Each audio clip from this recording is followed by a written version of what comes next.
How's everybody doing today? I want to thank you for taking some of your time out to listening to me, Papa G, come to talk to you about a serious thing that's going on in our community, all over the United States of America. All right? And this conversation that we're having today, is called Exposing the Bully. Now, I've been absent for a day or two because this is something new that I've been doing, and I didn't realize how much memory, how much space you actually needed to be doing all these broadcasts, and to do 3-4 broadcasts a day, the research that it takes and everything, it's a lot. So I won't be having any more of these interruptions. But thank you, and I'm sorry for being absent for 2 days. Now, the subject that we're talking about today in exposing the bully in our community, we're going to be talking about the defeated black man.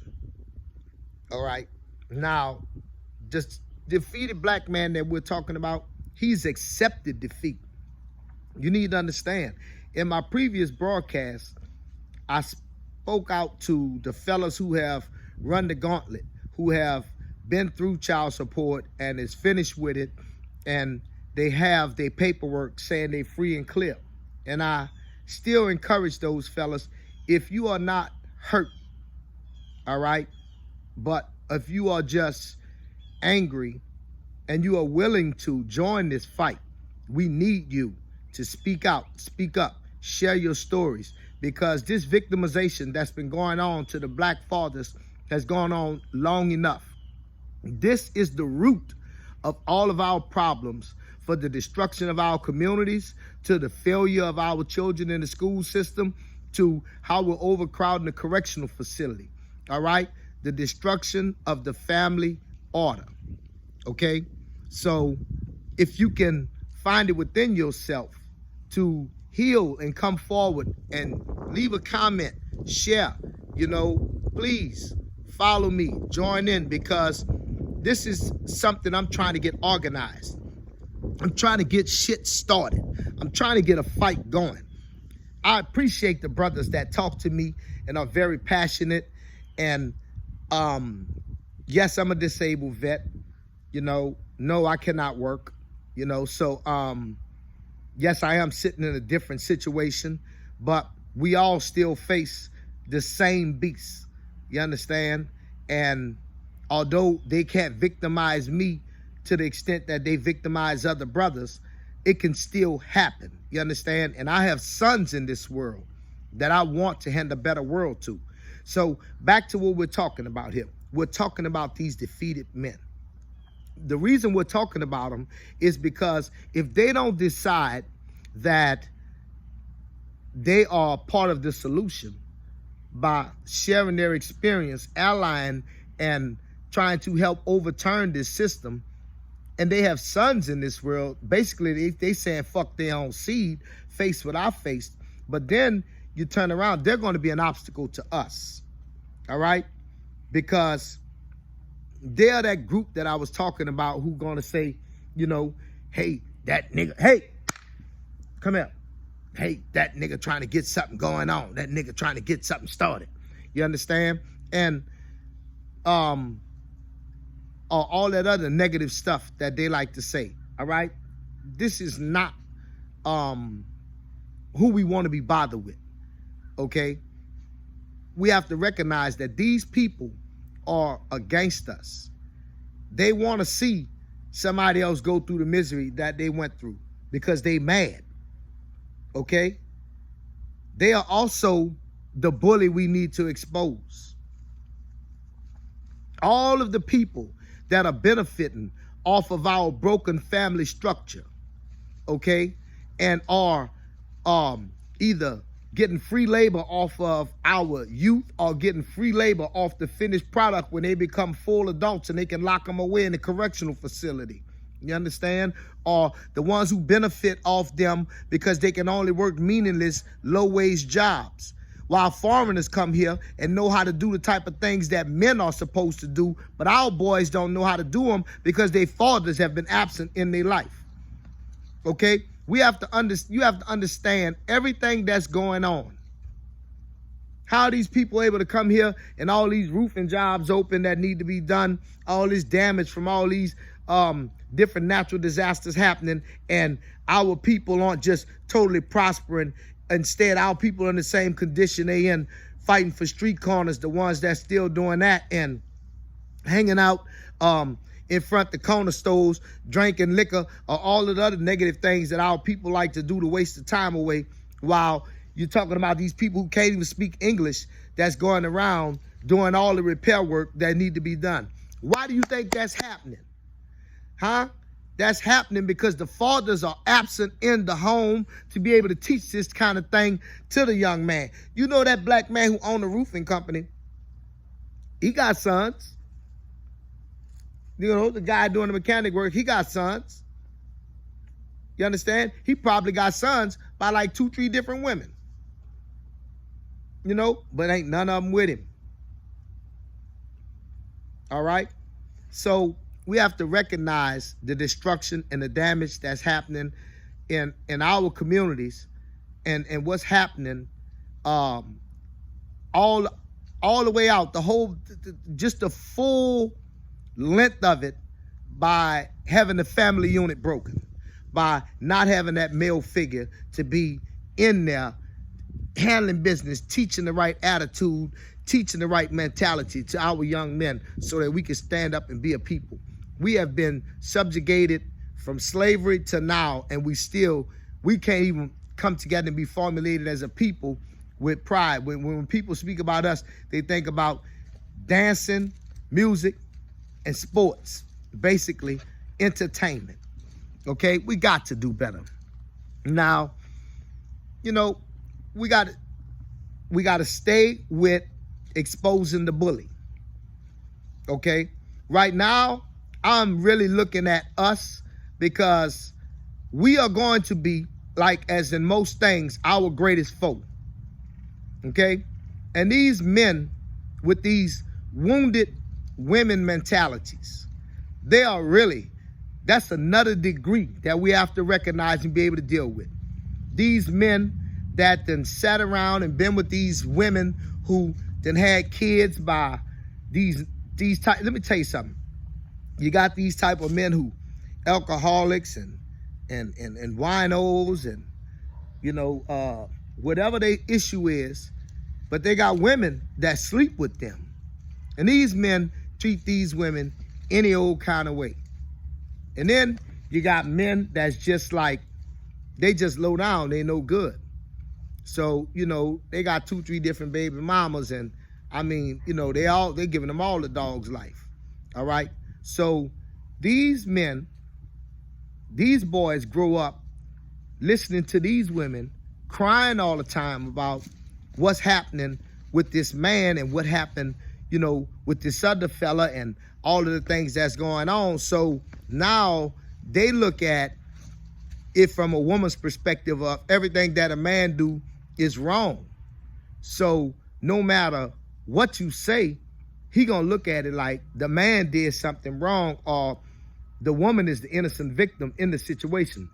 These type of men also are gonna be our greatest foe, because their mother cried their whole life. And because their mother cried their whole life, they have this woman's argument to the T. And this is emotionally how they operate. You understand?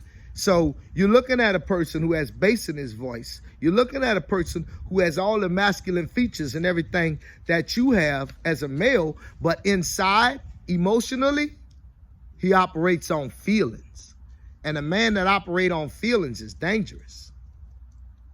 You know, a woman can say, I feel like this, I feel like that, well, I think this, well, I think that. A man has to operate on what he knows, because nobody's giving him the benefit of the doubt.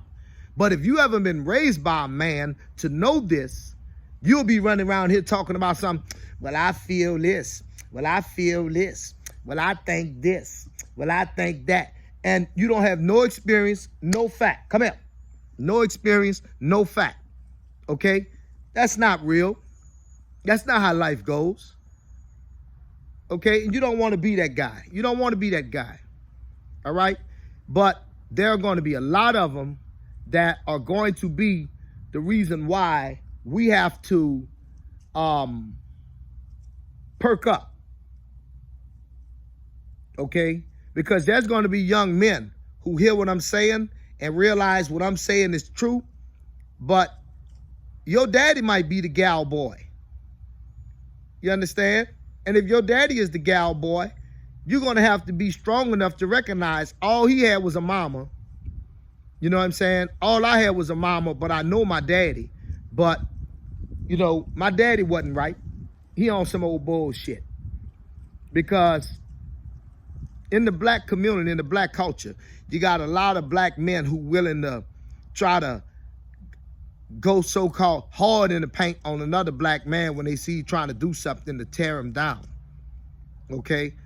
And this is the bitch-made shit that they've learned from being raised by a woman. All right?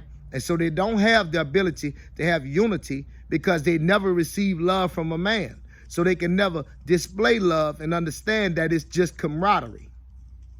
Okay? And that's why it's important for us to fight for this, to join together, to get this petition going so that we can be able to, you know, redress child support, redress the way children are dispersed when a couple separates so that the father can have his son, okay? So that we can start to have men teaching men how to be men in our culture. It's going to take a while to repair the damage that's been done because like I've told you in previous broadcasts, this has been going on since the 70s, where they have made a focal point in the modern times of removing us from the home. But if you really think about it, this has been a concentrated effort since slavery. I just choose not to focus that far back. But if you paying attention, you understand you cannot argue against what I'm saying because the destruction of the image of the black father, the removal of the black father from the equation as far as being responsible for his family and raising his family has been the focal point of America. So since we can remember, so why did it stop? It did not stop. It has not stopped. The facts reveal that they have not stopped. The penitentiary numbers, okay? The graveyard numbers, the evening news. All right? You see in the news sometimes in some states, you have young people because they know the dollar amount of the crime is, you have to do it a certain amount before the police can get involved. And they go in and they just blatantly steal. You know, they go in on what's called a smash and grab where it's 40, 50 kids running to one store and they doing this. That's happening because and I'm telling you, in 90% of those situations right there, those children are in single parent households. Okay? The cost of living is through the roof. All right? And poverty, they just mingling together in poverty. And that's how they're able to form these groups and do this kind of thing. These people putting it on the news and sensationalizing it because they just want the image. Insurance is going to pay. That's why they're putting it on TV, so it could be an easy insurance claim. Anybody who understands business understand that once they can prove that this stuff was vandalized, that their store was robbed, you know, that they're going to be compensated. All right? But we have to pay attention because this, what I'm trying to start right here, is, I can't say it enough, ground zero.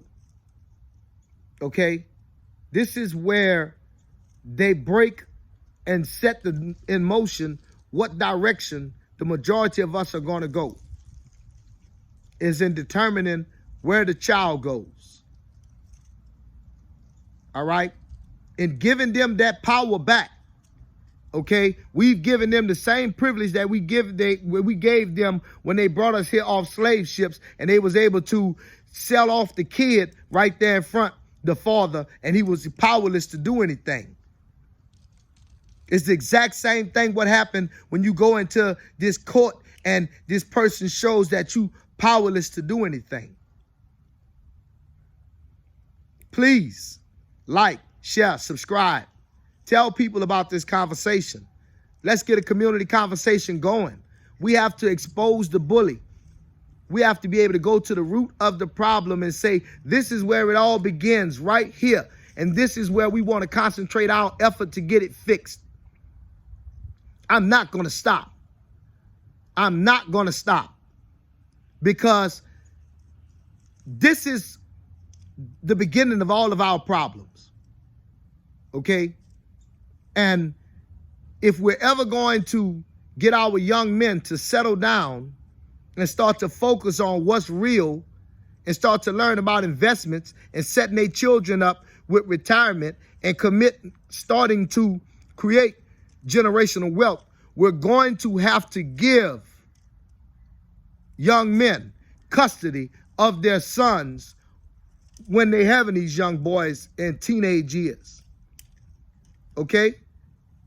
If you know, he'd have made this mistake at 16, 15, 17 years old, 18 years old. And I don't want to call it a mistake, but it actually is out of order, because the natural order of things is to get married and then have children. But we'll talk about that another time.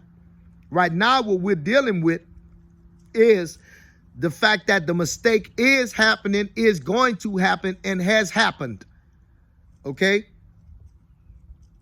So then what we do is we give this young man his seed.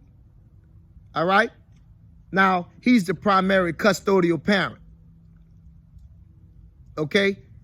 He's not going to sit there and watch his son do without Pampers, do without shoes, do without clothes. You understand?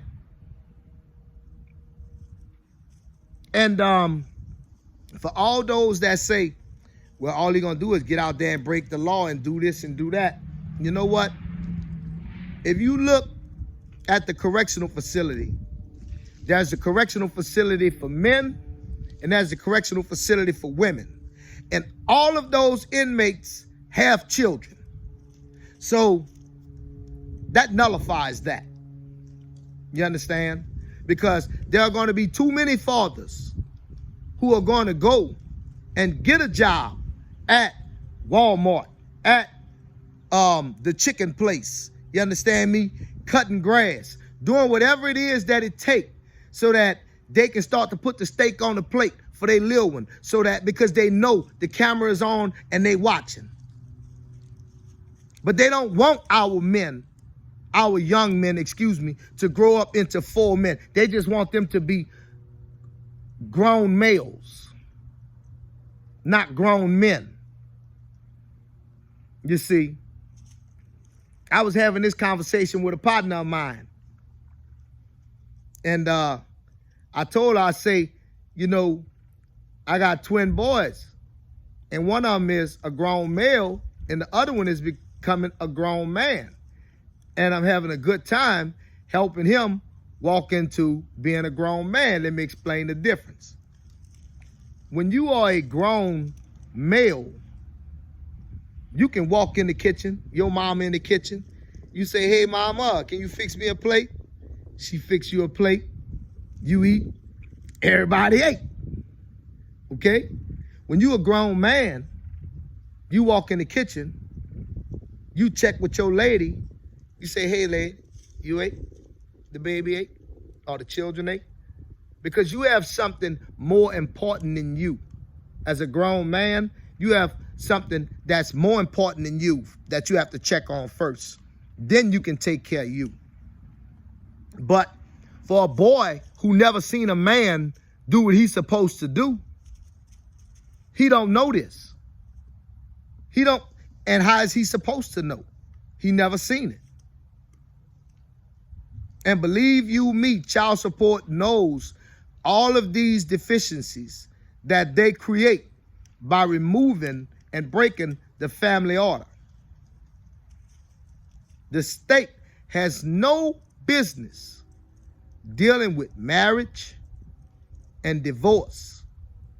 That is a religious thing. Okay?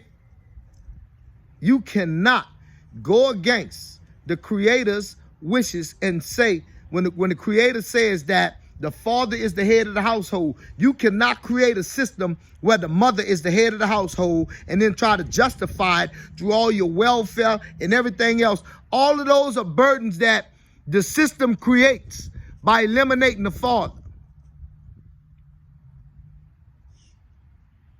I'm going to say that again. All of the need of the WIC and the welfare and the food stamps and all of that mess, the burden that's being created is all because you broke the family structure, you broke the family order so that you could come up with solutions to the problems that you created. If you put the father back in the head of the household, in charge of the family, responsible for his children, instead of trying to make the father just an ATM machine, okay, civilization will start to go back to being civilized. All right? While that man at work, his son ain't going to be out there committing crime like when that woman at work, her son out there committing crime. It's a whole nother mentality when the boy is in charge, when a man is in charge of a boy. A boy got a whole nother perspective. I hit you and flip your partner, believe me. And you feel it. I make your teeth do like that. You know what I'm saying? I'm serious. You get up and see where I knock the spit out your mouth at. Mamas ain't doing that. You understand? That's the thing with a father bring. You know, you got to go in there and learn them words and come back and spell them words, and your daddy's sitting there waiting on you to come back and spell them words. You're going to know how to spell them fucking words. Believe me, you're going to know how to spell them words. Boy, daddy make hot scalding water come out your eyes, boy. You know I ain't telling no tales. And the system know it too. That's how come they know after they get you in the system, they can start to provide the answer for what they know the answer is all the time. They start trying to be daddy in the system when they could have gave it to the original daddy from the start.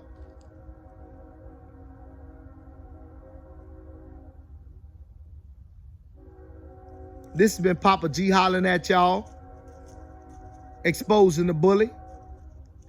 Child support is the bully for the destruction that it's causing in the black community by doing such a consistent effort of removing the black father through the weight of the state, all right, and through creating debtors jail, through fear of incarceration.